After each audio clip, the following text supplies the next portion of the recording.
Welcome back to another episode of the Always About People Show. I'm Chris Allen, and we have another great episode for you today. Actually, today, we're going to make a continuation of our conversation from last week, how a disaster brings people together. If you're like me, you've been watching the news, and we've been watching this war break out between Russia and Ukraine. And while we don't want to take the time on this episode to talk through political issues or the right and wrong or anything related to what's going on specifically there, I do want to use this example as a way of getting into a deeper conversation around why people act the way they act. In our first episode last week, or the last episode, we just talked about why it takes a crisis for people to really show a level of kindness. Today, we're continuing the conversation with Iurie. We're going to get into this idea of altruism. What is it that creates altruism? What is it that is sort of born within each one of us? And how does that impact the workplace? So for those of you who watch every week, we're glad that you're back with us. We're streaming live on YouTube, on LinkedIn, and on Facebook. And this is a pre-recorded episode, but we would love for you to still leave comments, questions. We promise we'll get back to you. And we just thank you for engaging with us here today. Would you help me welcome our guest, Iurie, back to the show? Iurie. Hi, Chris. Hi. It's good to have you back. It's good to be back again. And last time I was overwhelmed by emotion of seeing all this sorrow and people fleeing into Romania. I couldn't hold my emotions, and we weren't able to cover some of the more scientific stuff. Yeah. So Iurie, I think it's important that in the event that people didn't see the last show, maybe give people a little bit of perspective on who you are, where you live, and why you are an expert on this topic. Well, I live in northeast Romania in a city called Iași, which right now is very close to the conflict zone. We are around 120 miles from the border with Ukraine, and we are in the middle of a refugee crisis. Hundreds of thousands of people are fleeing in. And Romania is doing its best, and including both government and simple folk.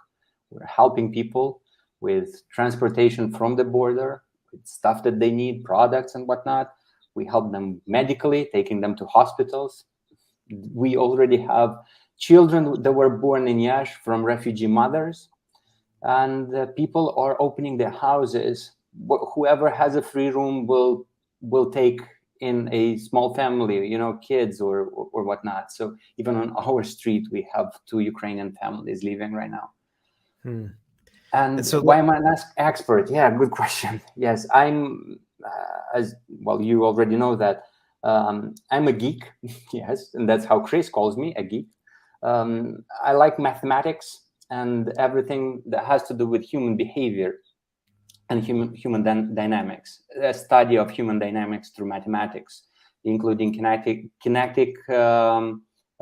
theory, as well as game theory, evolutionary game theory, and whatnot. Yeah. So for our guests, Iurie is a part of the Always About People team.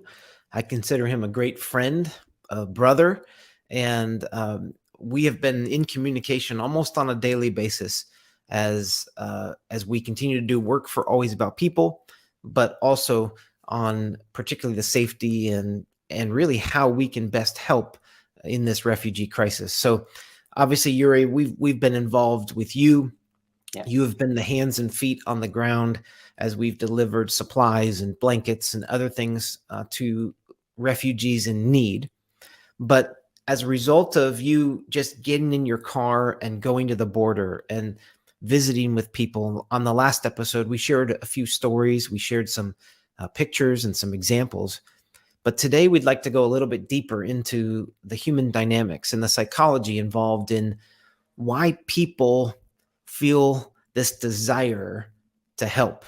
And so, Iurie, obviously we've had a number of conversations, but Maybe just start by saying, hey, here's what I'm seeing. Give us a little bit of an idea of what you're seeing now as this thing is, you know, um, days in. What are you seeing, and kind of how has that got you thinking about human dynamics? Well, mathematicians and statisticians and sociologists have been trying to quantify human dynamics or behavioral dynamics in general, whether it be under crisis or not.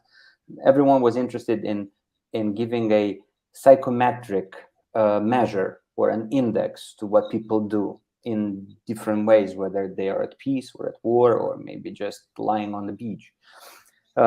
Studies have been going on since the 19th century. I became a fan of human dynamics in university when I was studying John Nash's game theory. But he arrived to, well, he did not actually develop the full one. He was helped, but he arrived to some of the conclusions by studying humans and animals empirically. Nowadays, statisticians normally need to go in the field with assessments, just like Chris and I do most of the time with our clients. We come with an assessment, get data, sometimes very big data, and deliver some reports and thus conclusions. But you cannot, when it comes to a conflict or when it comes to a humanitarian crisis, like, you know, a hurricane, I don't see any statisticians going into the field. I mean, I don't see anyone crazy going you know, under bombs just to take some assessments. How do you feel? So in this case, there are two theories that are trying to model what goes on in human beings. And involved in these theories are not just mathematicians, because some will say, oh, again, maths, numbers. That's not true. No, there's doctors, psychologists, sociologists involved, and mathematicians. The two of the theories that apply to what we're talking about today is the so-called kinetic theory and the evolutionary game theory. I know it gets very technical, so we will try to explain in simple words. Kinetic theory comes from physics, so it basically is a study of matter, whether it's gas, liquid, or solid, how it changes according to the molecule. So basically it says that if a molecule behaves in a way, the whole gas or liquid or solid will behave the same way. So when applied to human beings, it's more or less the same way. So when an element of a group, of a community will make an action in a certain way, there's a certainty that the whole group will, homogeneous group will deliver the same thing. Okay, And Iurie. yeah. Iurie, so what's interesting boring about this? everyone? Yes. No. What's fascinating about this is that while we think of this from a physics standpoint, like molecules and the reactions and all that, the same, hopefully you're recognizing this, the same is true of people. And in psychology, they would refer to it as potentially social conformity, that we watch one and we model and conform to that one, which is Yes. the same kind of concept as you're talking about kinetic theory. So sorry, keep going, scientist. And the next thing that when connected or grouped together with kinetic theory is the so-called evolutionary game theory. It derives from John Nash's game theory. However, it studies what we have inside our DNA. So it basically explains that there are certain traits that human beings as well as animals have, and they're born with. You can call them differently. You can call them as principles, as philosophical principles, as moral principles. You can call them as instincts, like the instinct for self-protection. You will pick up a stone to hit someone if someone is hurting you, and you don't do it because you're violent.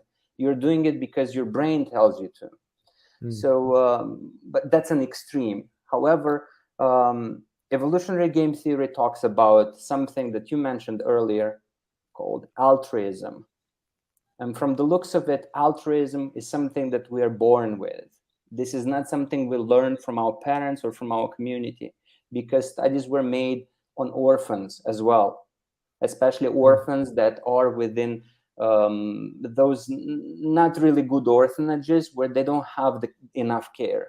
So we're born with altruism. I guess we need to give a definition to altruism so people understand what we're talking about. And it's basically a moral practice, if you wish, or maybe a concern of happiness of other human beings, which basically results in better quality of life for our next to kin, or even if it's material or spiritual. And actually, altruism is a part of many monotheistic religions in the world. It's part of the study of how to help your next to kin. And it's interesting that altruism was proven using, let me find the source really quick. This is a study by Princeton University. The Faculty of Neurobiology, neuroscientists found that they found that the evidence of neural basis of altruistic giving in normal healthy volunteers using magnetic resonance imaging. So basically what they found is that when a person is giving, whether it's charity or just helping, by scanning their brain, they found that there are cortexes being open, so chains in the brain that are before then inactive, so they're not used for anything. They all of a sudden connect. So that's why we get this feeling of wanting to help someone that is suffering. The same study shows that we are more keen, or let's say prone, to helping if we've been in the same situation. So basically empathy. And now bringing this to today, when we have a huge refugee crisis from the Ukraine, people fleeing into the Western world. So through Poland, Romania, Moldova, they're fleeing towards Italy, Germany, England, Spain. We are seeing that those countries that haven't really seen dictatorship in the last few decades cannot really relate to the people in Ukraine. And there's a huge discussion right now at European level, especially from the Italian part, who don't really agree to bringing in that many refugees. So Italy hasn't seen a dictatorship since the 40s. Meanwhile, countries like Romania, Poland, the Baltic countries have been under dictatorship until recently, until 89, 90s. So that's why people in these countries relate to what Ukrainians are going through. So that's why not only international organizations or NGOs or charities are there at the border or around the countries helping, but normal, simple people that are, engineers, teachers, programmers, they just picked up and went there. And while last week we were having a certain influx, right now the influx is tens of % more than it was previously. So So Iurie, well, let's make this highly practical to the workplace, because we said at the beginning of the show, okay, while we want to address what's going on between Russia and Ukraine, we think that there's some deeper science here that relates to people and, in general, even the workplace.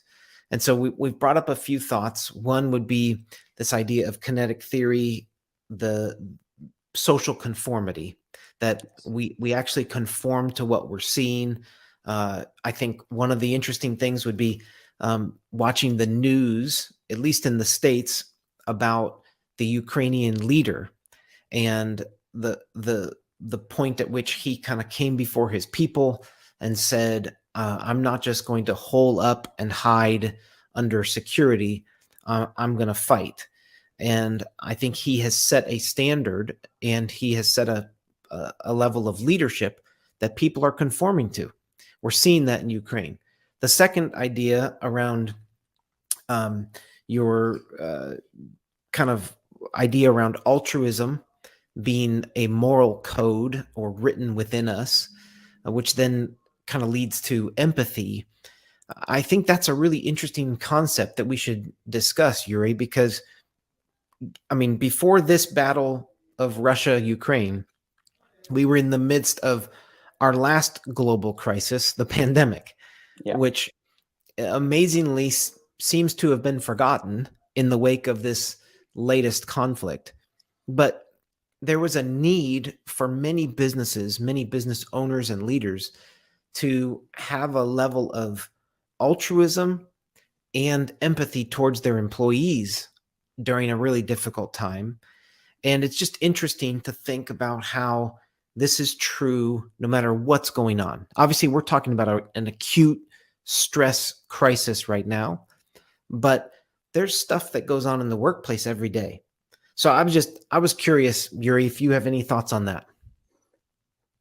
From the looks of it, it happens everywhere, whether it's at small level, so helping your neighbor, whether it's a lot at a larger level, so within the workplace where there might be tens of hundreds of people, colleagues, as well as macro levels, like, here we can bring in 9/11, the Hurricane Katrina. We can speak about World War II, for crying out loud. These are macro levels where people have united.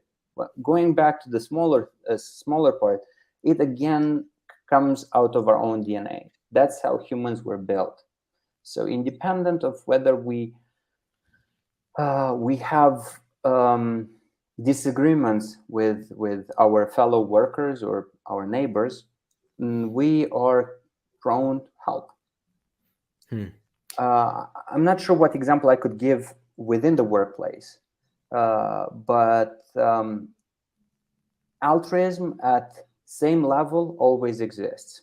And actually, there's a title for this. It's called reciprocal altruism, or direct reciprocity, Yeah. where we have humans of the same level in the organization, or more or less the same within the same team. We have a tendency to bond and resolve difficult situation, even if the situation is of one of our kins, is to resolve it within a group. So an example maybe here would be someone's family member is sick. They don't have the money to pay for doctors. There is a almost 100% certainty that his co-workers will help him or her.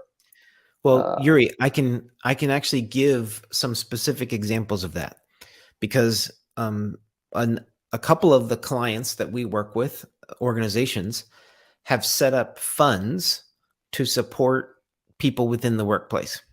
And sometimes those funds are supported by the company, sometimes they're matched by the company. But whatever the case may be, the most successful funds that we see in organizations are ones where fellow employees are asked to contribute, or are given the better way to say it would be given the opportunity to contribute.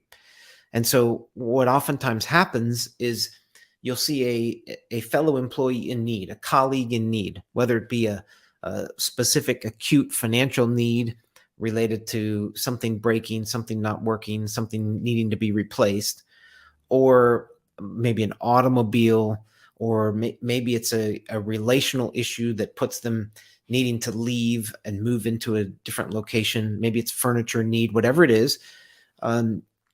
I've seen on multiple occasions how colleagues will come together to support somebody. You mentioned a medical need. I've actually seen that take place with an individual who received a diagnosis. It was a diagnosis that needed immediate attention, which required doctor's visits, hospital stay, additional testing, etc. And the team actually gathered together to support this individual, to provide food, to get him help that he needed, to provide even oversight for him when he returned from an initial surgery or procedure. And I just think that it speaks to the human nature. It speaks to this moral code that's written within each one of us that says, gosh, I want to do what I can to help. And we see that in organizations. I think what's interesting, though, Iurie, is why is it that it only comes out at certain times? That's my question. That's a good question, but history shows that we react under stress. So there's actually a study from the PNAS, Proceedings of the National Academy of Science. There's a paper that was published. It was studying people under peace and under conflict. So they had a sample, a rather large sample in Scandinavian countries, studying their behavior and how they treat other people. And they had a sample in Pakistan that's constantly under war or conflict. So it was interesting to see the unity that they found in the East, in Pakistan. While in the Scandinavian countries, the unity was at a cell level, so at family level. People would be helpful with those in the same family or in the same community, not at higher level, so not at a macro level.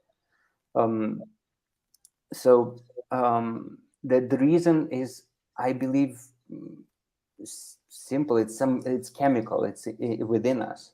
We are just built like that. We are supposed to help each other.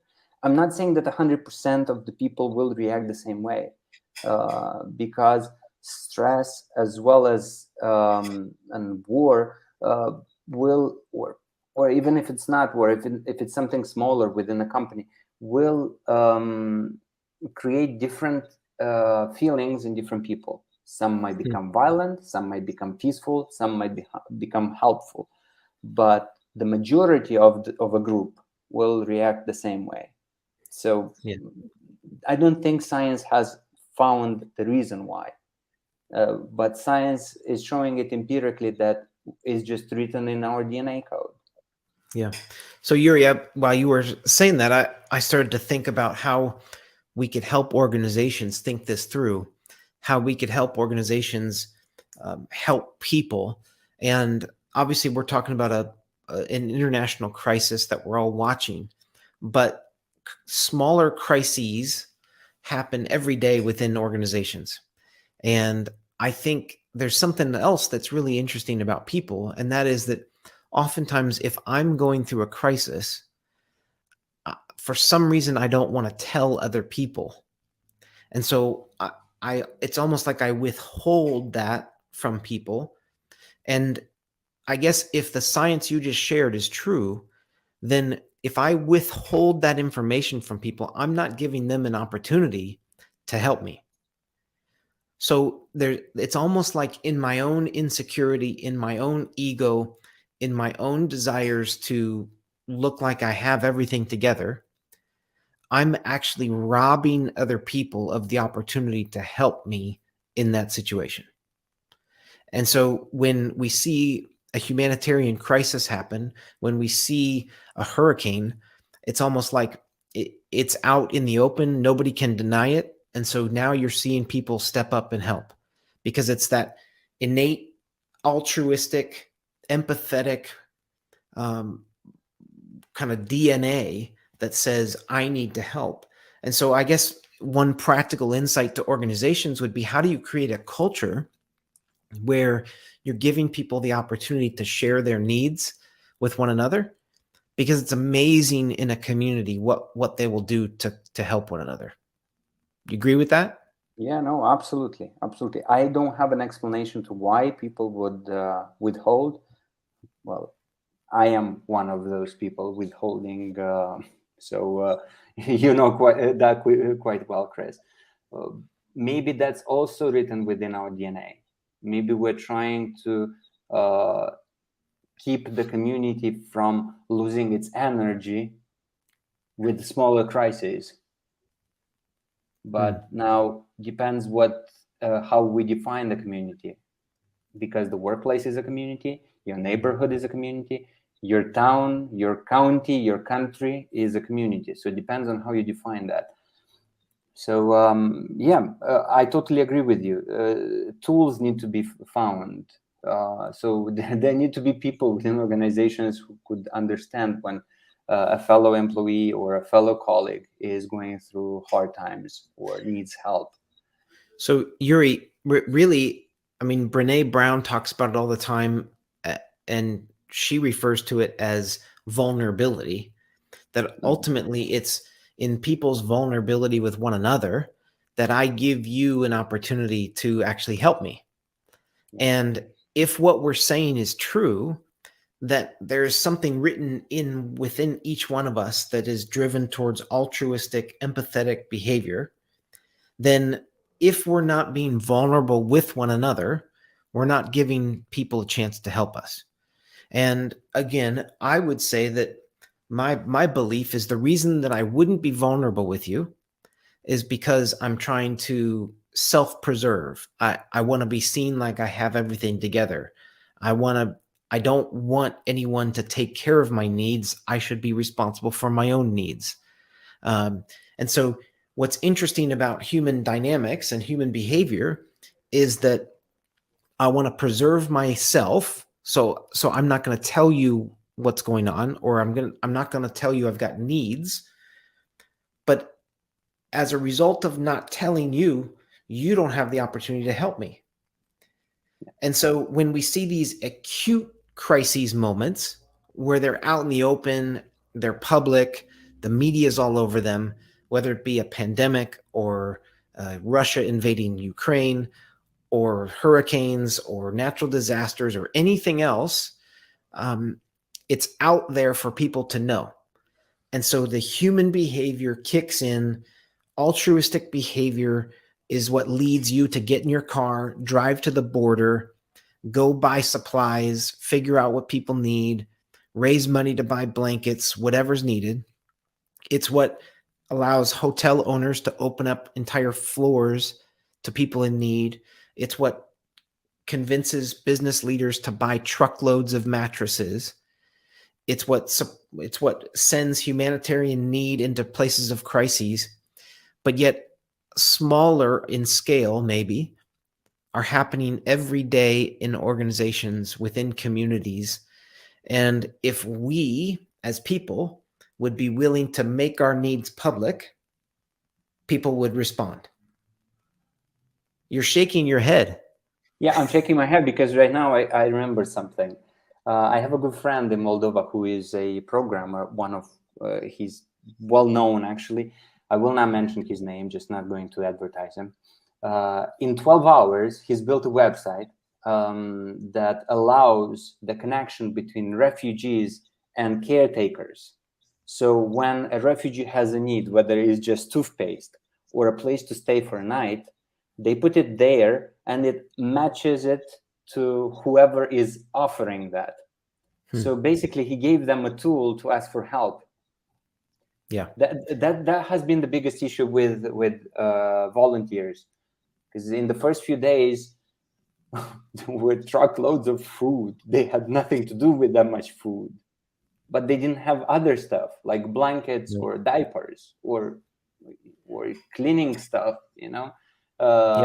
hygiene kits that people need. So now they needed to find a tool of how to understand what those people need, because it's not like someone is interviewing refugees at the border. Did you take your toothpaste, or do you need diapers? No. So it's interesting that tools can be built to find out what the needs are and relate them to what the community can do, whether it's financial or just psychological, moral. Well, think about that, Iurie. I mean, GoFundMe is set up as a fundraising mechanism, Yeah. and people will give money to people that they don't even know to simply help. And there are a number of different platforms that do that. But it feels to me like people won't share their needs because they'll somehow rank their needs as less than somebody else. So in the mind of a human, we'll say, well, I don't really want to let them know that I have this need. It pales in comparison to what's going on somewhere else, or it's not as significant as what so and so is dealing with. And so we will minimize our own needs. And as a result, we won't be vulnerable. We won't give another person a chance to be active in their altruism or in their empathy. And in some ways, we're taking away the opportunity for people to serve one another. And so I guess, Iurie, what I just wonder is, how do we create cultures within organizations where people's needs are being met by one another because they're actually sharing their needs? It's just an interesting thought. You mentioned the fact that, you know, people don't want to feel vulnerable. We in the Western society, we're all being taught to be leaders, not to show our weaknesses. Yep. Maybe one of the biggest issues is our society, the fact that it's showing us to be strong as a rock, not show our weakness. But being vulnerable, but having a need doesn't necessarily means that you're weak or vulnerable. So that's probably where we need to engage with people and explain that you can still be a leader with needs. That doesn't make you a weak person. Yeah. So well, think about this, Iurie. I mean, I can't believe that our conversation is already wrapping up. But when you think about the people who are crossing the border right now,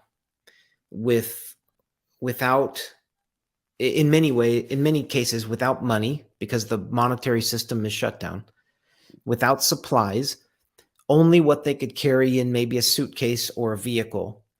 And I have never been through that before, but at least from my perception, it feels like there would be no greater level of vulnerability than just saying, I don't have what I need. I don't have access to it. I need somebody's help. Would somebody please help me? And we're seeing people step up to meet those needs. And yet every day there are people all around us who have small little needs, some large, but at least needs where if they were vulnerable, they would give us an opportunity to help. And I just think that the conversation today is really fascinating because, again, what started last episode with this conversation about how a disaster brings people together, we talked about examples and stories and anecdotes of what's happening between Russia and Ukraine, and then the Romanians taking care of their neighbors to the north. But then today we wanted to kind of cover this idea of how does science relate to this? And in the end, what I would say is that one of the things that brings people together is vulnerability. When we have needs and we share those needs, the moral code within us towards altruism, empathy, help, those come out and motivate people to actually meet needs. Yep. Yes? Exactly.